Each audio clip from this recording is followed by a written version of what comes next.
मैं अनजान एक शहर में बड़े नाज से पली हुई। मैं अनजान एक शहर में बड़े नाज से पली हुई, जैसे बादलों की आगोश में एक हसीन शाम ढली हुई। मेरे ख्वाब थे हसीन, मेरी मेहनत थी यकजा। मेरे ख्वाब थे हसीन, मेरी मेहनत थी यकजा। कुछ अजीम करने की काविशों में थी मैं लगी हुई।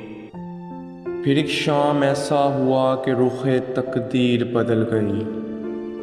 फिर एक शाम ऐसा हुआ कि रुख़े तकदीर बदल गई। मैं जो मैं थी पड़ी किसी किनारे थी सिसकती हुई।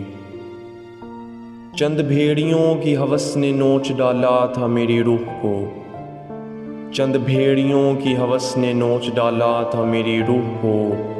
मैं जो जिंदा दिली से जिया करती थी, चंद सांसें थामे मौत के लिए तरस रही थी।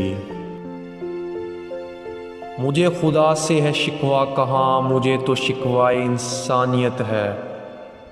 मुझे खुदा से है शिकवा कहाँ, मुझे तो शिकवाए इंसानियत है। क्या अब इंसाफ की राहें तवील हैं, क्योंकि फ़कत मैं एक करीब की बेटी थी। ए चिराग, सुना था कि जहाँ कई गुल कटते हैं वहाँ हज़ारों कलियाँ भी खिलती हैं। ए चिराग, सुना था कि जहाँ कई गुल कटते हैं वहाँ हज़ारों कलियाँ भी खिलती हैं। अब तक तो रूह कूच कर चुकी थी, मगर ये उम्मीद बाकी थी।